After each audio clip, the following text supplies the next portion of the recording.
just about 6:25 here on your Tuesday morning, and we continue to follow breaking news on the Francis Scott Key Bridge collapse in Baltimore. Yeah, right now we know that the Baltimore Police Department, they are getting ready to hold a news conference. So we are going to bring that to you live on the air. If we can, we want to show you some video of what happened overnight, this situation where this bridge collapsed. This is a huge area in Baltimore here, pretty heavily traveled. We know that a ship actually hit this bridge, the support beams, and that's what caused this. You can see pieces of that bridge right there in the river. Yeah, we know, too, that a construction crew, they were doing overnight work on the bridge, as well as cars passing through in the early morning hours. Unfortunately, all of them believed to have fallen into the river below, and a frantic search underway right now for at least 20 people. Right, and we know that there's some issues here for rescuers, right? They're going into the water, trying to find these people, but they do say that there are some containers here in the area. There's an issue with that. So we want to go ahead and listen in to leaders here in the Baltimore area as they get ready for this news conference. You can see them approaching the podium here. Okay, good morning. My name is Chief James Wallace. I'm the chief of the Baltimore City Fire Department. I'm joined this morning by our Mayor Brandon Scott, Council President Mosby, Councilwoman Porter, County Executive Johnny Oshevsky, and Baltimore County Fire Chief Joanne Rund. Our brief this morning will be an update on the search and rescue operation that's ongoing at this point. So at approximately 0140 hours this morning, our 911 center dispatched a call to the Baltimore City Fire Department for a report of a water rescue in the Patapsco River in the area of the Key Bridge. As units were responding, they began to receive numerous calls indicating multiple people in the water.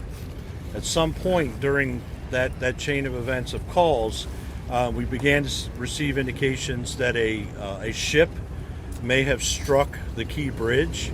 We got further information through multiple calls that the Key Bridge, portions of the Key Bridge had actually collapsed.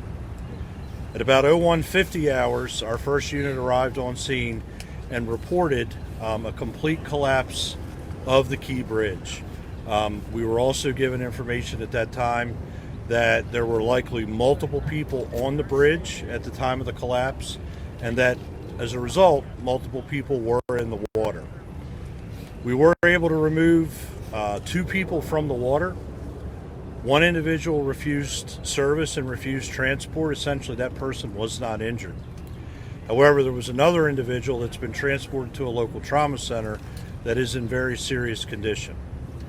At this time, we have multiple air assets from the Maryland State Police, as well as the Baltimore Police Department, as well as multiple marine assets from around the region, including Baltimore City, Anne Arundel County, Baltimore County, as well as multiple local and state police agencies, National Resources Police, BPD Special Ops Unit is in here, Maryland State Police is here.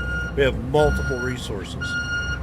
We are still very much in an active search and rescue posture at this point, and we will continue to be for some time. We have a large area that we have to search. This includes on the surface of the water, subsurface, as well as on the deck of the ship itself. We believe at this point we may be looking for upwards of 7 individuals. That's the latest information we have. However, what I will say is the information that I'm giving you right now is as of right now. That's what we know right now. This is a very large incident. It involves a very large footprint.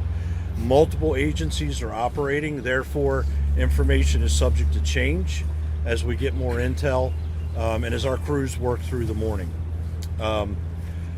Over the next 8 to 12 hours, you can expect to continue to see our air and maritime assets functioning out on the water and in the air above.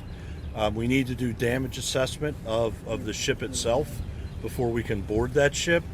And we need to continue our subsurface search, which is including different types of sonar. We have side scan sonar. We have other sonar capabilities here. We have underwater UAVs that we're working with. And throughout the night, We've also been working with infrared technology, both from the air and on the water surface. So I'm going to wrap up here with just saying this continues to be a search and rescue operation. It continues to be a very dynamic operation with multiple local, state, and federal resources involved. With that, I'm going to turn it over to our Mayor Brandon Scott. Thank you, Chief. Everyone, this is a unthinkable tragedy. We have to first and foremost pray for all of those who are impacted, those families. Pray for our first responders and thank them, all of them working together, city, state, local, to make sure that we are working through this tragedy. This is an ongoing active research that we're having right now. We're going to continue, as you heard from Chief Wallace, throughout. As long as we have to be doing that, we will do it. But we have to be thinking about the families and people impacted, folks who we have to try to find and save. This is what our focus should be on right now. We're going to continue to work in partnership with every part of government to do everything that we can to get us through the other side of this tragedy. And with that, I'll turn it over to County Executive Olszewski. All right, so that's the latest out of Baltimore. We do know that one person refused treatment, miraculously survived that bridge collapse. Another person taken to the hospital in critical condition. And upwards of 7 people, Tiffany, they said that they're searching for in the waters. We're going to be tracking this for you all morning long. We'll be right back with the very latest from Baltimore.